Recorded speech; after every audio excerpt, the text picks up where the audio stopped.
Hi everyone, welcome or welcome back to Misinformation in Science and Society. Here to listen, not to judge. I'm your host Annie, and today with us we have Baldeep Dhaliwal. Alright, so welcome. Could you please introduce yourself a little bit and what you do? Sure. So, hi, my name is Baldeep Dhaliwal, and I'm a PhD candidate at Johns Hopkins Bloomberg School of Public Health. I'm in the Department of International Health, and my track is social and behavioral interventions. So previously, I was a junior faculty member at Hopkins at the International Vaccine Access Center, and a lot of my work focused on using community-based participatory research to understand vaccine acceptance and misinformation in communities at different levels. And now I'm working a little bit more on health delivery in urban settings and through the lens of frontline health workers. So it's a little bit about what my dissertation research is going to be on and what my research has historically been on. Yeah, so how did you get into this field? And yeah, like what attracted to you to it? Yeah. So I feel like when you talk to people in research, I feel like almost everyone is kind of like, oh, I just fell into it. And that's really true. Like I was hired at the International Vaccine Access Center to work on projects that were kind of focused on pneumonia. And then there were some smaller sub projects that were focused on vaccine acceptance and vaccine misinformation and increasing vaccine uptake in communities. And then there was just kind of like a need for people to work on those kinds of projects at the moment. So I kind of stepped in to work on some of those just short term, but I really enjoyed it. And I really enjoyed the way that they were approaching research, like through a qualitative lens and through kind of a more community oriented lens. So I ended up kind of sticking in that and working in that field for a while. And then also like throughout most of the pandemic, worked in that area. And now I'm transitioning a little bit into urban health just because I think that that's kind of a new need. So yeah, that's kind of how I got into it, just kind of fell into it and then was enjoying it. So I stayed and Yeah. continued projects in that area. Mm-hmm. So in your experience, what are some of the most common like misconceptions or like pieces of misinformation about like either like disease spread or just and prevention or just like in like science and like public health in general? Yeah, I can maybe I'll just start by saying that misconceptions and misinformation very at a very granular level. So they are even so I most of my work focuses in India, and even if you're in one community, that won't necessarily be this. You won't necessarily see the same types of barriers that you would in a different community, like even 20 miles down the road. So it'll be very different.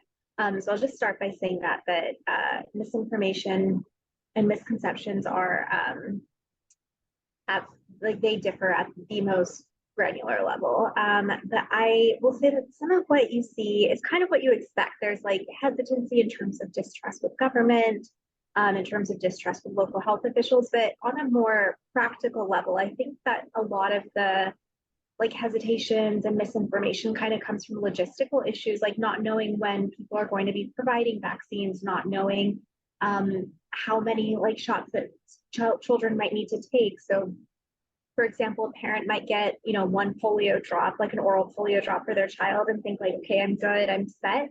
And then when they come back the next time, they might tell a health worker like, oh no, I don't need any more polio drops. My child already had them. So it's not necessarily like misinformation in the sense that people think that people might think that, like, oh, people just don't want vaccines. It's more misinformation in the sense that people just don't know what's needed. So some of it is a little bit more practical, and then some of it is, of course, some of the hesitations and distrust. Yeah. And so how can like such a misinformation and just like affect like public health outcomes like in a greater scale maybe? Like Yeah, yeah. sure.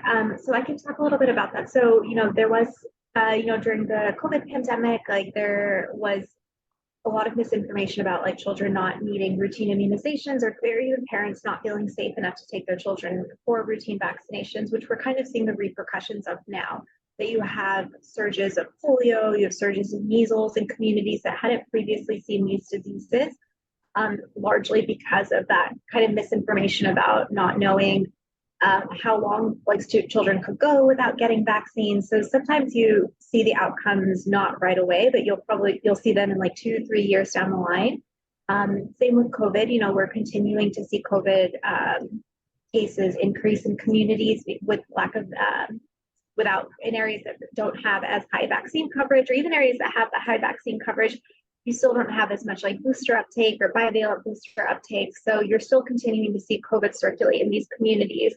In addition to like traditional public health outcomes, like you have increased morbidity and mortality, you also end up having these long-term sequelae, which are like long-term negative health effects of vaccine preventable diseases. Like, so for example, long COVID is very common now. So, or it's become very common, unfortunately, that people had COVID, even if they had a mild case, they might feel fatigue for months or even years later, or they might have brain fog for a substantial period of time. So lots of different ways that you see negative outcomes of this misinformation for years.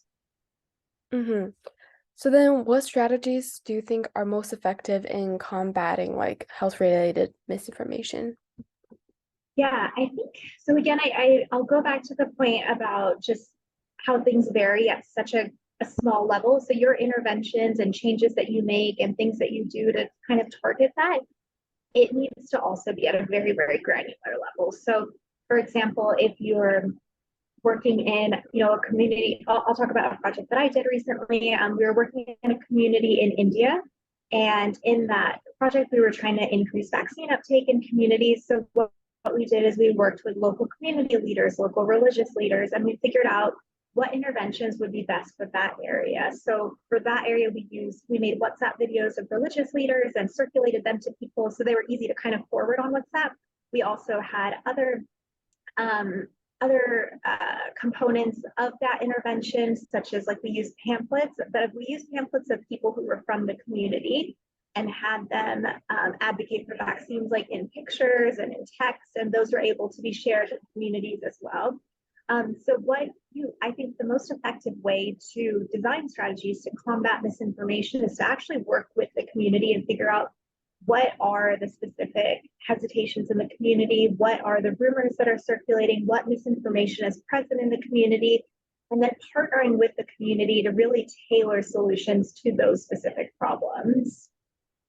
Yeah, absolutely. I know you mentioned like WhatsApp. So can you talk more about like the role of social media and like the internet technology in the spread of health misinformation as well as correct misinformation? Yeah, so I mean, I think social media can be a very powerful tool when used well. So if you are able to kind of use it in the sense of spreading positive messages and spreading information correctly, it can be highly effective. So the videos that we made were kind of advocating for people to vaccinate their children, even though there was hesitation in the community or COVID was still circulating, and we were able to circulate those, and people would see them and be very, happy to, because they knew the person. They're like, oh, that's our religious leader, we'll go and get the vaccine because he said so. However, on the flip side, if you have these negative sources of like the incorrect WhatsApp messages that are also being forwarded around, it's very difficult to combat that unless you have like local sources also kind of combating that to spread the correct information. So I think social media is a very, very powerful tool when used appropriately. I will say that I think typically the negative messages make it much further, unfortunately. It's just kind of the nature of things. Like, people are more willing to forward these negative messages, and there's a lot of data on that as well. Like, the misinformation and incorrect messages get sent on and get like retweeted and spread much more than accurate statements, which is an unfortunate reality that I think health community or public health researchers and health officials need to work harder to really use social media to their benefit. Mm-hmm. All right, so those were actually all my questions about misinformation. I just have like two more questions just like for fun. But do you have anything to add about misinformation before those? No, nothing else really. All right, so what inspires you like in life? Like some of your inspirations, or that's like a person, idea, book, etc. Yeah, that's a good question. I think what I probably feel most inspired by is like the opportunity to kind of be able to make an impact. And I think that that is kind of like what drives me forward a little more in life generally, is just that like, okay, what I do now could really make an impact in, you know, maybe one person's life, maybe 100 people's lives. Like it could just, you know, and you don't really know like the ripples of what you do and how far out it goes. So I think that really inspires me to kind of continue, just knowing that like what I do now might make an impact in a year or 5 years or 10 years. So it's just, or it like might set the foundation for someone else's research. So that is very motivating to me, that what I'm doing right now, like might help someone, it might help someone's research advance, which might help people in the future. So that's something that I think is very inspiring about public health generally. Yeah, absolutely. And do you have any like general advice for people, especially like teens? Yeah, I would say my advice probably to like I guess I was just giving advice to like my teenage self, is I would say that I think, yeah, like being in school and studying is really important, of course, but I also think like doing things outside of it, like what you're doing, like talking to people about something that you're interested in, I think is awesome. And I think it's so important that students kind of find something that they're passionate about. And you know, that'll keep changing throughout your whole life, of course. Like if, you know, I thought 10 years ago this is what I'd be doing, probably not. So I think that it's really important to just like figure out what you're interested in and keep following it. And I think that starts at a really early age, and also just be flexible to what's out there. I think not being so rigid with like what you're looking for and being like, okay, well, this is the only career that I want to pursue. But I think like being open to opportunities really helps expand your mindset too, about like what else is available and what else is out there. So yeah, I think those would be like my pieces of advice, like, you know, do more than just school, like find something you're passionate about, and then also just be open to all the opportunities.